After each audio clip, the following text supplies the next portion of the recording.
Good afternoon, and thank you for joining us during our first session of Florida Shines Virtual College Week. My name is Nashla. I will be facilitating today's session. Now, before we begin, I want to go over a few items with you.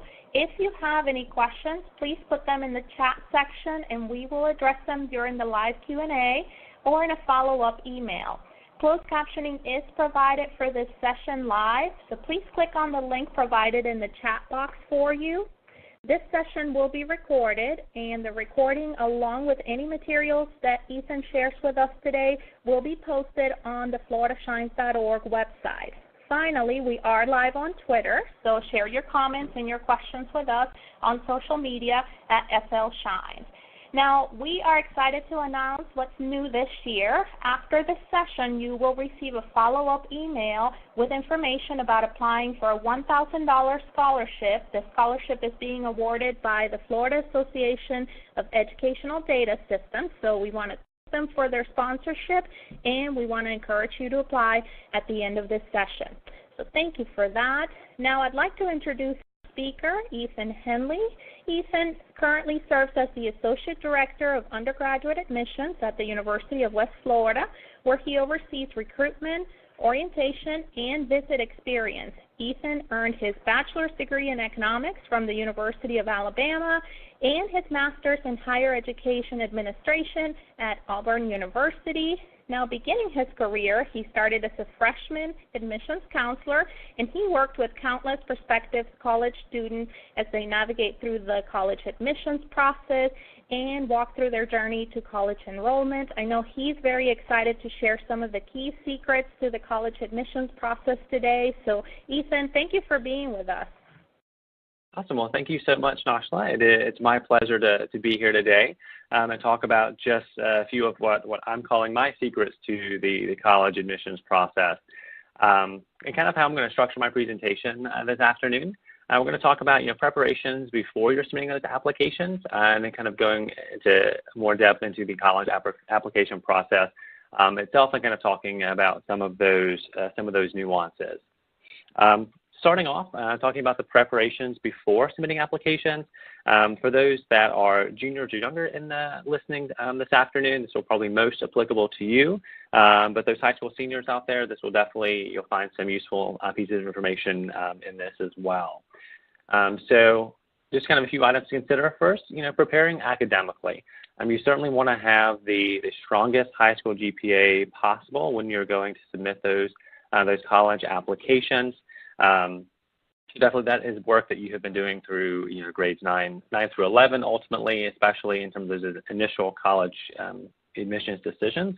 Your academics from your freshman year of high school through your junior year will primarily be considered, especially in those early action decision windows. So those juniors listening, definitely being cognizant of that GPA as you go throughout this year.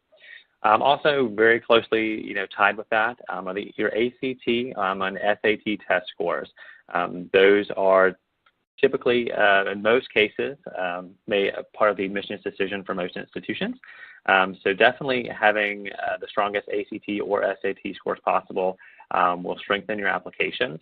My recommendation to that, definitely taking one or both early and taking it more than one time. Statistics show that students who take either test more than once tend to do better in their second and third attempts on those exams if you're able to do so. And I also recommend taking both. They're ultimately going after or assessing the same criteria, primarily just different formats in terms of the layout of the exams. And I haven't seen a rhyme or reason, one being, quote unquote, easier than the other. Different students are different in kind of how they take tests and kind of how they enjoy those formats. So if you want to see how you do on either one, go for both. Definitely something I've seen with students I've worked with. And with taking both or the test multiple times, many institutions that you will apply to will likely superscore. And what that means is they will either take your highest subscore or composite score rather on either of those tests, or they might take the highest individual subscores across all of your different tests and test dates for those admissions decisions. And each institution is a little bit different, but that is relatively common for schools to superscore. So having one or both or multiple test dates can be beneficial to you. Again, no large difference between the ACT and SAT other than the format of the exam, to be honest. So again, they're assessing really the same criteria. Also closely aligned academically, and considering what extracurricular activities that you're involved with. Considering how you're kind of building your resume even in your high school years. What leadership skills are you showcasing? What organizations are you part of? And your community service. I know in Florida as well, for Bright Futures, community service is a huge component of that.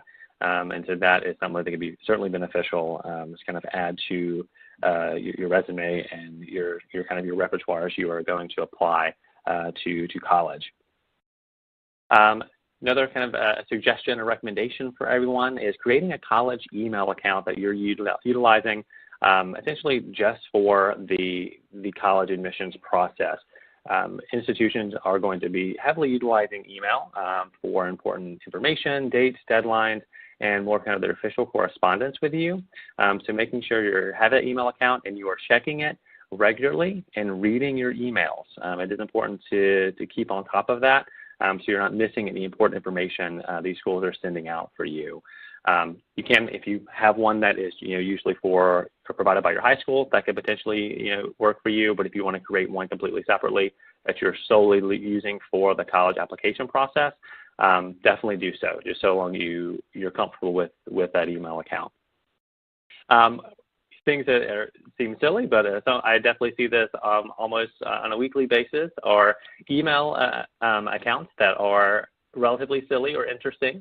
So you may want to refrain from using anything, wildly funny potentially, or something like Party Time 24. You want to make sure even in your email address you're representing yourself professionally and maturely, because this is a kind of an official and professional communication mechanism with you and these institutions. So definitely keep that in mind. I've seen some doozies of email addresses over the years. So just make sure you're representing yourself, to the best that you can. All right, so you definitely also want to do your research. Consider what institution might be right for you. Institution types can vary from very small to very large.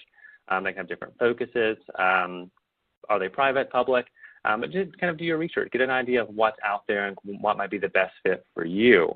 What academic what components do they have available for their academic programs? Do they have a program that you're interested in? Do they have a specialization that you're interested in? Do they have any notable recognitions with those programs, or any standout accolades that really intrigue you? Definitely you can check those out. Each institution is going to be a little bit different in that sense. What's the class size? Are you looking for more of a smaller class environment? Are their freshman class sizes a little bit bigger? Kind of getting that idea. But at a base level, certainly just use an institution's website. Websites are going to be a great resource for you just to get a generic feel of what the institution offers and reading about that information. Also, virtual tours. If you don't have the ability to go to campus, or you're just looking at an institution and want to get an idea quickly of what the campus looks like, feels like, virtual tour experiences are a great option to do that. I know here at UWF we have a pretty robust virtual tour that goes through a lot of different areas of campus, so you can certainly kind of find what it looks and feels like and an idea of that through the virtual tour experience. Other factors to consider, cost. We recognize cost is a significant deciding factor in where to attend college. So go ahead and looking at that on the front end, just so you have that information up front. But I will caution you, don't let the quote-unquote sticker price of that college education frighten you. The vast majority of students are not paying that full price that you're seeing advertised on the website. Factoring in scholarships, financial aid, various other forms of financial assistance, most students are not paying, again, that full price, so keeping that in mind. A lot of institutions also offer resources that allow you to get an idea of what your actual out-of-pocket expense might be.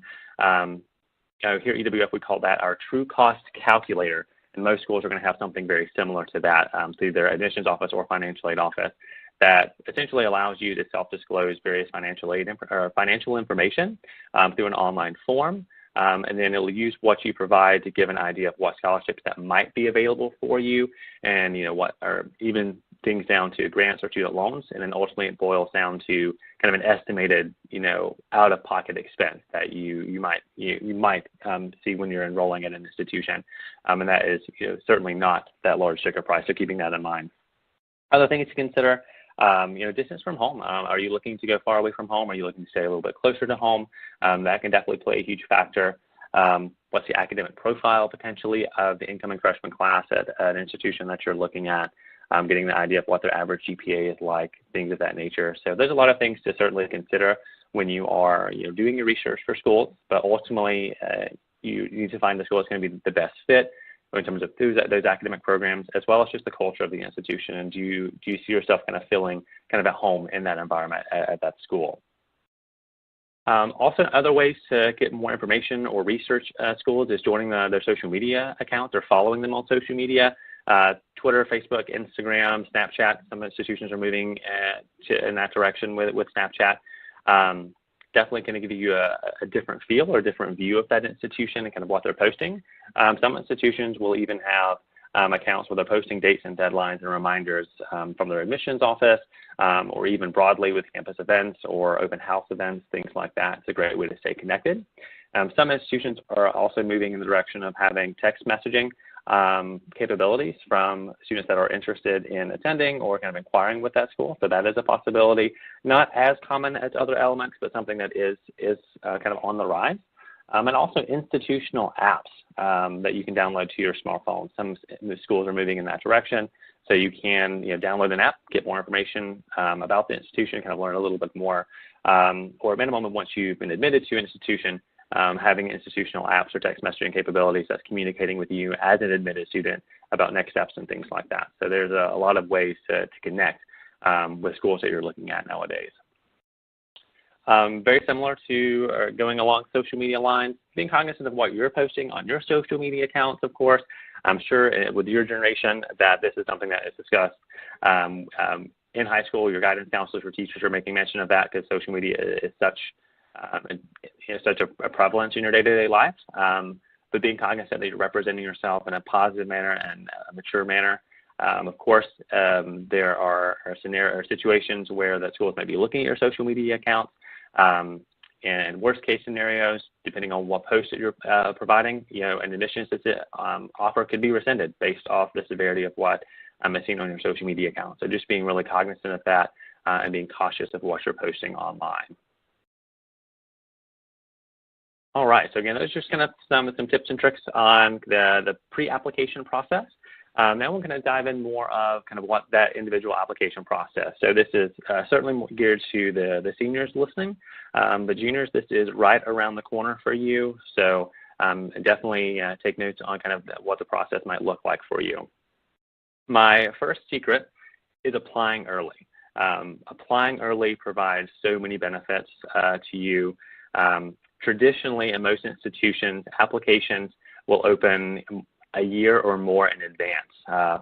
For example, our application here at UWF for summer or fall 2019 opened August 1st of 2018, so more than a year before for most of the entry term would be enrolling. So most institutions are going to open that application very early to allow you kind of plenty of time to do that, as well as hitting some of those early action deadlines. With the schools that you are researching and looking to apply, go ahead and noting those dates and deadlines on the front end, even if you are applying super early, and determining what their process is like. Is the institution doing rolling admissions, meaning that when you complete your application, they will provide an admissions decision as soon as you complete that or within a short time window? Or does the institution have set decision days, meaning that they have a specific day in which they will release all decisions for applicants?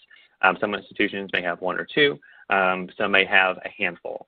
So just kind of noting that on the front end, so that's something that doesn't catch you off guard, or you can take note of those decision windows.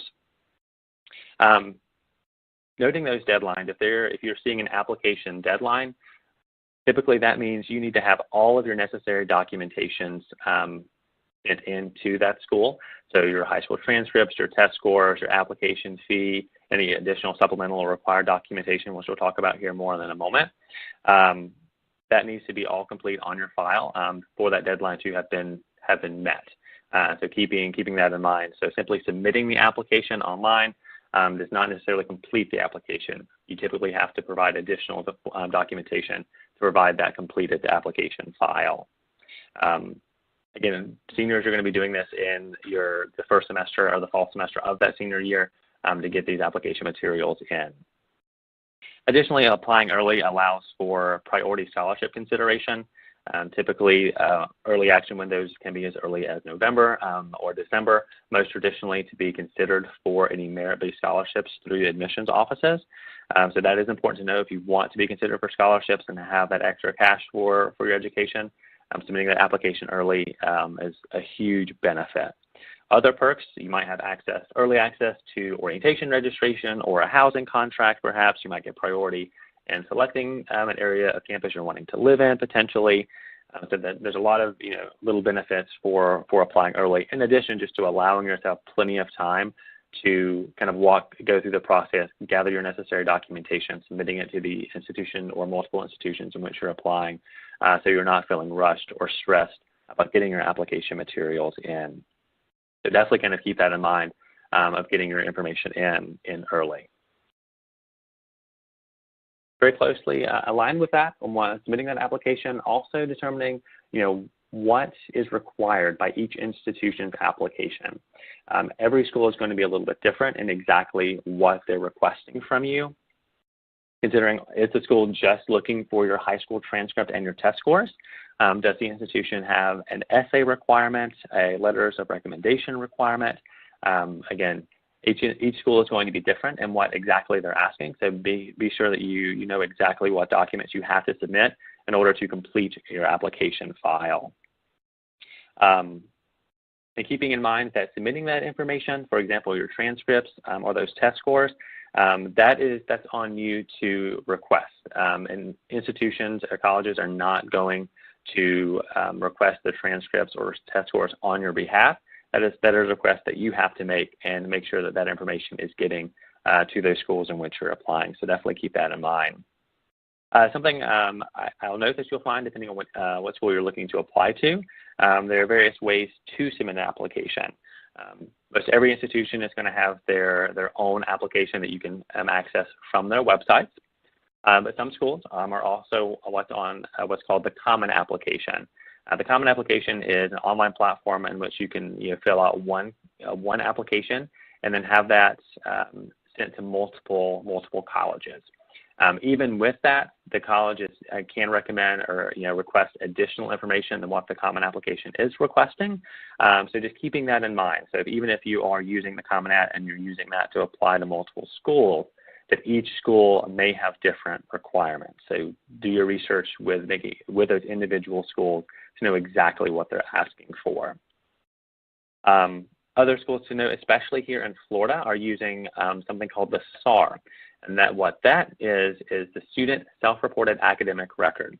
And where you are actually typing in to a system your high school transcript information, and that information is utilized initially for an admissions decision. However, if you are admitted to that school based off what you've self-reported, an official high school transcript would then be requested to verify that information. So keeping that in mind, that's a bit of a nuance for some schools, especially in Florida. So definitely just kind of noting that and working with your high school guidance counselors if they are familiar with the SAR. And another thing, depending on as you're submitting these documentations to the school, being sure you're allowing yourself plenty of time to get them in to meet those deadlines. Not everything actually nothing is automatic in terms of reaching your application file, even test scores. In Florida, transcripts, your high school transcripts, there is an electronic component to that. So you still have to make that request from your school, and typically those electronic transcripts will attach to your application file, within 2 to 3 days roughly at a Florida school. But if you're having to snail mail your transcript to an institution, that could take, 2 weeks or more, depending on what school, where that's reaching, and by the time you make the request to when it's actually mailed and attached to your application. So again, make sure you're allowing plenty of time. Even with going back to your ACT and SAT test scores, those official reports are delivered electronically. But again, that is not an automatic process. Even when you list those schools on the ACT or SAT accounts, once they are available, it can take a little bit of a delay from when you actually receive your test scores to when that the school is getting that information. So keeping that in mind, that everything is not automatic. And most schools are going to be requiring the ACT or SAT test scores in order to make that admissions decision. In some cases, you can apply a submit application before having the test scores, but your application won't be complete until those test scores are received. All right, kind of diving deeper into that with each institution, making sure you're understanding what the criteria is for each institution with what they're making their decision on. This goes a little bit deeper into simply knowing what documentation that they are requesting of you, and kind of knowing what are they really utilizing for that admissions decision. Are they solely using your GPA and your test scores for admissions decision? Are they requiring that essay? If they are requiring an essay, what is the topic? Most schools are going to give you a general idea of what they're looking for if they are requiring an essay. So kind of keeping that in mind and knowing exactly what you're writing about. For those schools that require letters of recommendation, typically that letters need to come from a mentor, a teacher, a guidance counselor, a coach, potential employer, something like that. Someone that can really speak to your character as well as your academic excellence, or your organization, or your ability to overcome obstacles, things like that. Is typically not a family member or friend for those letters of recommendation. Does the institution take into account course rigor based off dual enrollment courses, AP, IB? Is that a part of the decision-making process potentially? Again, each school is going to be different in exactly how they're making their decisions. So kind of getting an idea of exactly what they're looking for can certainly be beneficial to know exactly what you're submitting, kind of how you're structuring your application file.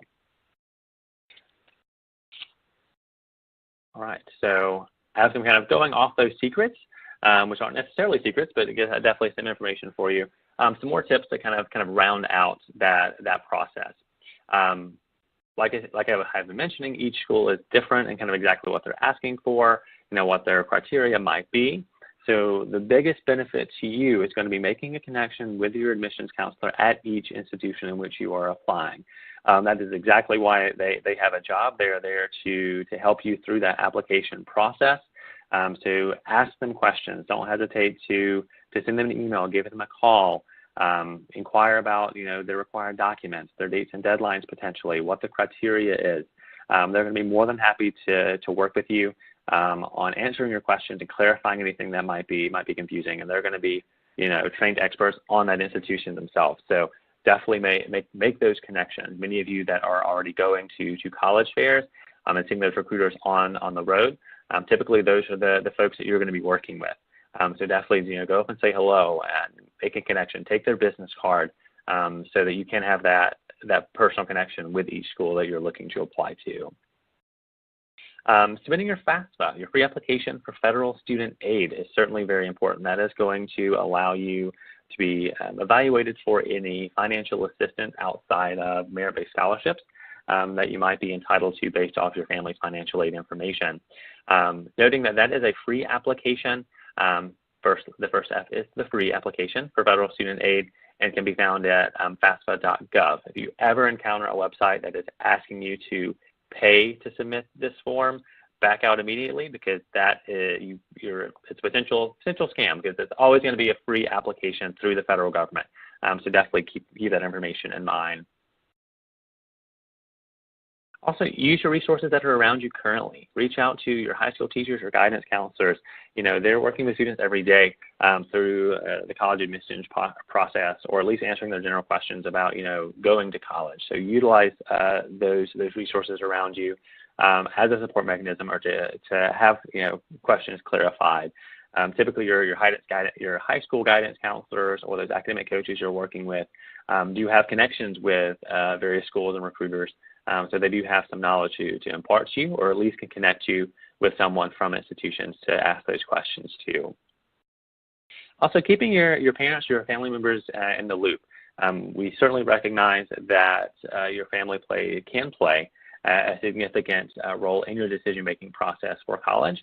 So definitely, keep them in the loop, ask them questions, or discuss kind of what you're looking for in a school, what your programs you're looking for, and together you can kind of discuss what the best fit is in terms of those programs, the culture of the school you're looking for, and what the financial best fit might be as well. So definitely, keep them in the loop for sure. And as you kind of go through that application process and you are ultimately admitted to an institution in the school that you're looking to go to, start creating next steps for that school. Once you are admitted, there are typically other steps you need to take in order to, one, confirm that you're planning to enroll, but other items as well. Registering for orientation. Typically, that is a required program for you to attend before enrolling. 9 times out of 10, that's actually where you meet your academic advisor and register for your classes. It's through orientation. But also submitting any final documents, your high school transcripts that have your high school graduation date listed, any college transcripts that showcase dual enrollment credits, immunization paperwork, housing contracts. There is a kind of a list of things to complete before enrolling. But don't let that overwhelm you. Typically, schools are going to be really diligent in providing that information to you. So once you've made your selection of where you want to go and you're working through those next steps, utilize the resources.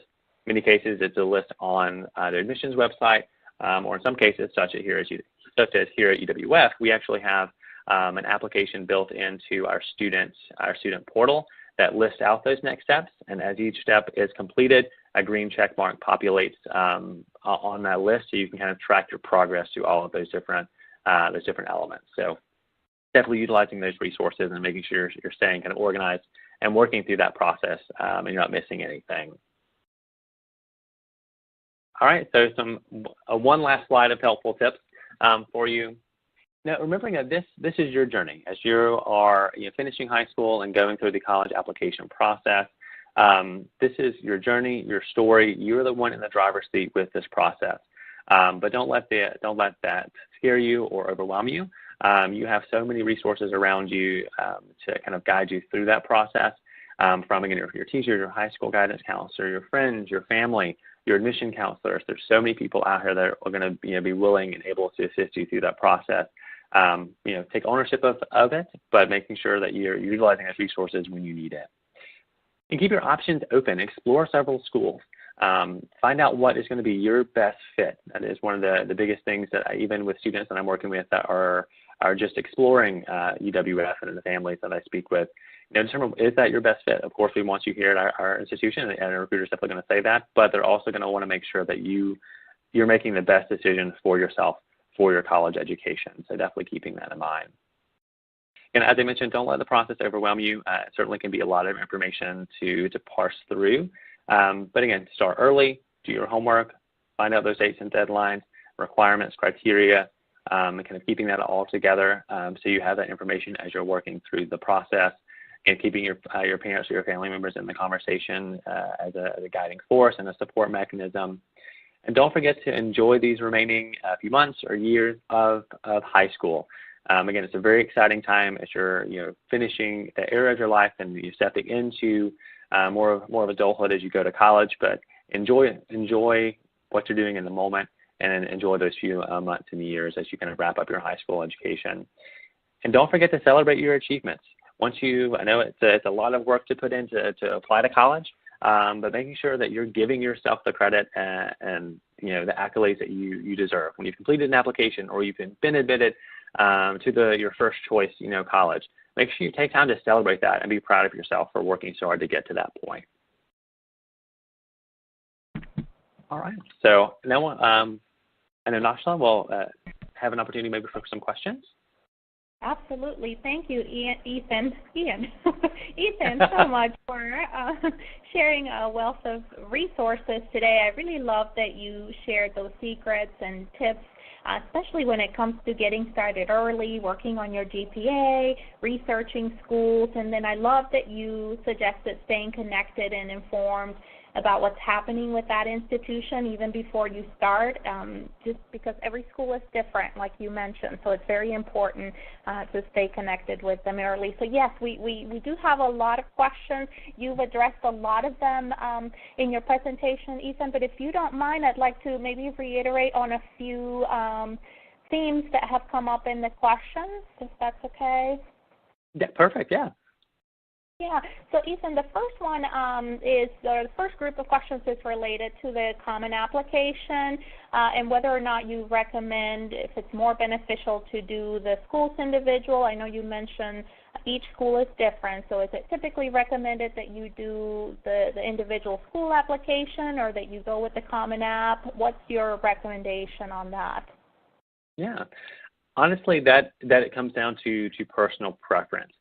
If several of the schools that you're looking to apply to are with the Common Application, the Common App could certainly be maybe a more efficient way of doing one application as opposed to having to do several, because how the Common App will typically work, you'll fill out the Common Application itself is relatively robust. So when you sit down to do the Common App, definitely give yourself a little bit of time.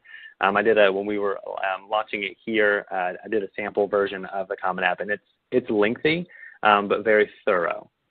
You'll simply select all the schools that you want for that information to go to, and then each school can actually populate individual supplemental questions and then list out what documentation they're required to collect. Typically, your common elements like your high school transcript can be sent to the Common App, and then the Common App disperse that information. But I would even recommend having those documents, your test scores and your transcripts, go ahead and send those directly to the schools you're applying to, just so you're absolutely sure that they get that information. But in terms of the application process, personal preference, do you want to do the institutional app or the Common? Absolutely. So again, always good to double check with the institution to make sure they have everything they need from you as a student. Thank you, Ethan. Ethan, the next set of questions we have lots of questions about SAT, ACT, and testing in general. And so how does it work? Can a student still apply if they have not received their official test scores? And then how is the process to make sure that they're updating the school once they've submitted their application? If they receive their test scores afterwards, how can they update the school? And then related to that, the best timing to take it, too many times, too little times, what's your recommendation, just to reiterate for our audience? Yeah, certainly. So for the high school seniors that have yet to take the ACT or SAT or are taking it or very recently taken it, have not yet received those scores, yes, you can still submit an application typically without having those scores yet. You can fill out that application. You send it to the school. However, most likely, unless the school that you're applying to is test optional, which is not very common currently, most are going to require those scores. The application will not be complete and ready for review until those test scores are received. But you can submit the application and get that step taken, submit the high school transcript, and get everything else taken care of. And once those scores are available and sent to the institution, it will complete the application. The area of caution is certainly you're going to get really close to some of those priority deadlines potentially. But if you're taking an exam, September, October timeframe, you'll likely still meet that December 1st scholarship priority deadline with those scores. But always in that scenario, reach out to the admissions counselor to make sure that that information has been received. With updated scores, if you've taken the test after you've submitted your application and your initial test scores, you can send your new test scores directly to the institution as well. Typically, that's an automatic process. Once the scores have been pushed and applied to the application, it will populate on your student file. However, going back again, reach out to the admission counselor to say, hey, I submitted new test scores. Have you received them? It never hurts to ask. Most schools are going to catch that and process that, but I always recommend reaching out to ask that question directly so that someone's eyes are on those new test scores, especially if those new test scores change your either admissions decision or even change your scholarship award potentially if you're before the December scholarship priority deadline or whatever the school's priority deadline is for scholarships. I think one last piece to that was the timing and the number of times of taking the ACT or SAT. I think typically the general recommended time frame is sometime in the junior year to take the ACT or SAT initially.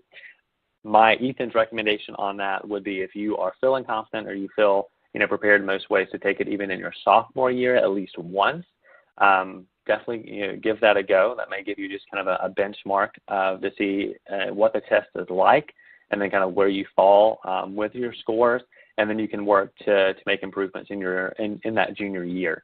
I have seen students take tests multiple times, but typically I would say the average is probably 2 to 3 times that most students are taking these exams to kind of improve their chances. So definitely don't overwhelm yourself with that. Taking it multiple times because they are pretty intense exams, multiple hours on a Saturday morning typically. So do your preparation ahead of time so you're not having to take the exams too many times. But again, really up to you. If you're not reaching the score you want to reach, if you have a goal for yourself, you can take it as many times as you need to get to that goal. But again, don't overwhelm yourself or stress yourself out too heavily on that.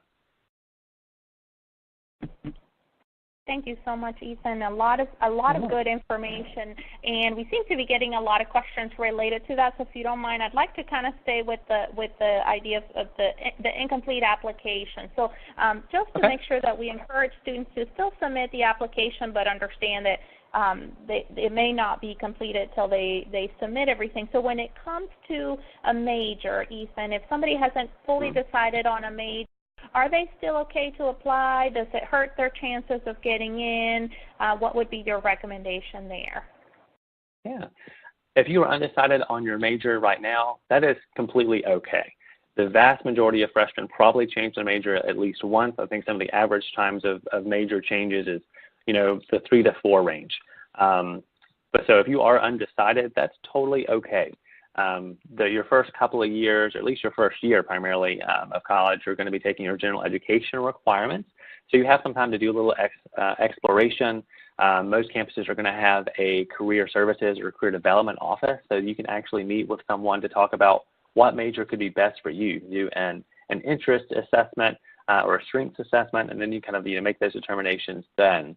Again, most institutions are going to allow you to select your major as undeclared or undecided, even at the point of your freshman application.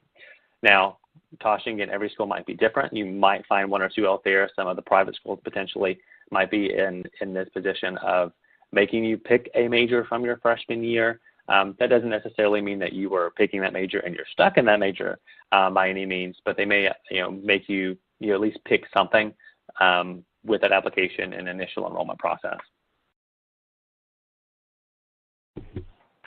So Ethan, along with that, thank you so much. That helps tremendously. Even knowing that you have the option of selecting undecided on the application, in that your new institution will help you find the right fit. When it comes to transcripts, Ian, if seniors that are listening right now thinking about submitting their application, if they've not graduated, how does the transcript submission work? They send one in now and then they send one in after graduation? Is that how the process works?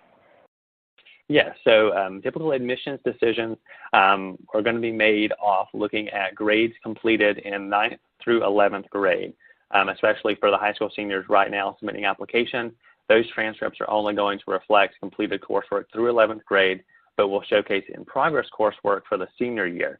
Colleges are going to be utilizing that information for those admissions decisions, so you do not need to have a final high school transcript, so you can submit them right now.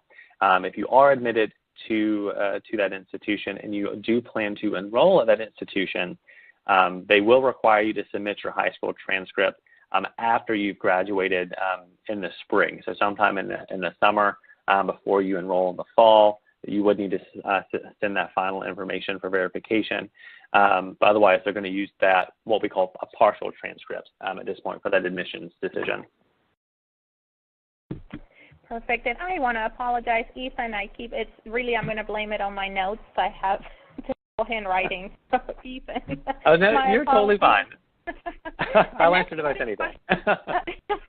Oh, thank you. My apologies, Ethan. The next set of questions I'll ask is just related to deadlines in general. Lots of questions about, can I still apply if I miss the early deadline, the early admissions deadline? How can I know if an early admission is binding? All of those pieces, if you wouldn't mind reiterating that, and whether or not you encourage students to apply even after the early admissions deadline. Yeah. In most cases, I would say that even if you miss the early action or the scholarship priority deadlines, you likely can still submit an application for a good number of schools.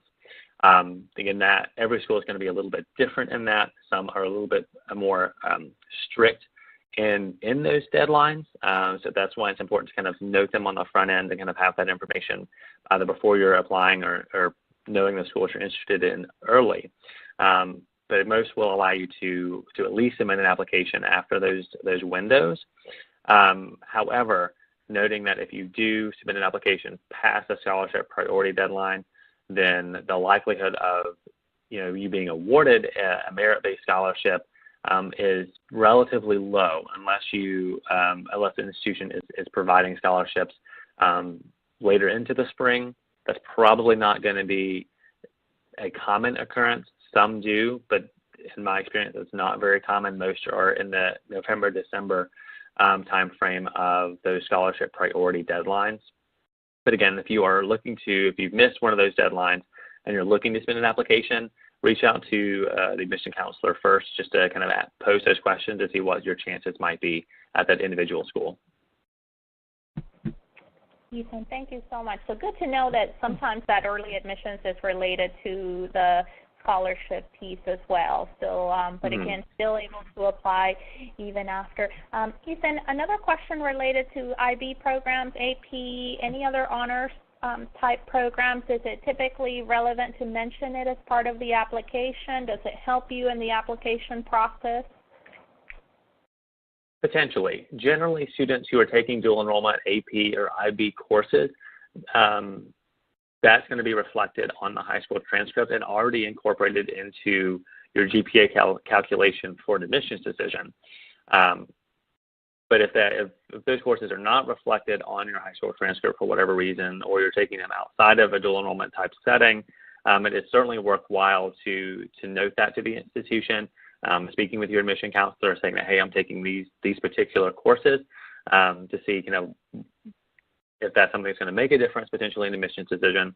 Some schools are going to utilize, again, course rigor. So looking at those advanced placement or dual enrollment type credits for admissions decision potentially, but not every school does that. At UWF, we don't make decisions based off dual enrollment credits versus not having dual enrollment credits. Again, that's all wrapped up into what the GPA is. And most schools are probably going to, look at it in that light, but certainly making sure those are listed out. Certainly, as you get to the point of if you are looking to enroll in an institution, you've confirmed that you're going, that information probably needs to be provided, via a final transcript or an official transcript before you reach the point of orientation.